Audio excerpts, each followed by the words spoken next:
Salman Khan dengue سے صحت یاب۔ فلم نگری بمبئی سے نمائندہ سن ٹی وی اپڈیٹ کر رہے ہیں۔ بالی ووڈ اداکار سلمان خان ڈینگی بخار سے ایک ہفتے میں صحت یاب ہو کر گھر سے باہر نکل آئے۔ بھارتی میڈیا کے مطابق گزشتہ روز سلمان خان نے اپنے بہنوئی کی سالگرہ کی تقریب میں شرکت کی تو وہاں موجود مہمان اور مدعا ان کو دیکھ کر بہت خوش ہوئے۔ گزشتہ ہفتے 56 سالہ اداکار کے مینیجر نے بتایا تھا کہ سلمان خان تیزی سے صحت یاب ہو رہے ہیں۔ وہ دیوالی کے بعد فلموں کی شوٹنگ دوبارہ شروع کریں گے۔ بھارتی میڈیا کے مطابق سلمان خان گزشتہ ہفتے ڈینگی کا شکار ہوئے تھے، جس کے بعد انہوں نے ریئلٹی گیم شو بگ باس 16 کی میزبانی سے رخصت طلب کر لی تھی۔ اداکارہ اقرا عزیز نے فیروز خان کے ساتھ مزید کام کرنے سے انکار کر دیا۔ ظلم کے سامنے خاموش رہنا ظلم کا ساتھ دینے کے مترادف ہے۔ انصاف کے اصول کے لیے آواز اٹھانے والی علیزے کی حمایت کرتی ہوں۔ اداکارہ اقرا عزیز کا میڈیا نمائندوں سے اظہار خیال۔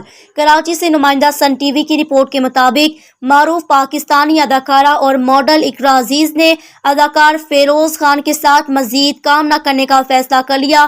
ڈرامہ سیریل خدا اور محبت کی مرکزی اداکارہ اقرا عزیز کا اداکار فیروز خان کے ساتھ آنے والا نیا پروجیکٹ گھریلو تشدد کی نظیر ہو گیا۔ اقرا عزیز نے سوشل میڈیا کے اپنے انسٹاگرام اکاؤنٹ پر گھریلو تشدد کے خلاف آواز اٹھائی۔ اقرا عزیز نے اپنے انسٹاگرام اکاؤنٹ پر شیئر کیے گئے ٹویٹ میں کہا کہ ظلم کے سامنے خاموش رہنا ظالم کا ساتھ دینے کے مترادف ہے۔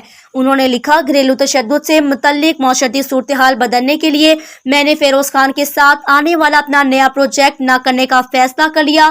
یہ مشکل لیکن ضروری فیصلہ ہے۔ اقرا عزیز نے کہا وہ یہ فیصلہ گھریلو تشدد کا شکار مظلوموں کی مدد کی علامت کے طور پر کر رہی ہے۔ اقرا عزیز نے اپنی پوسٹ کے آخر میں لکھا، میں انصاف کے اصول کے لیے آواز اٹھانے والی علیزے سلطان کی حمایت کرتی ہوں۔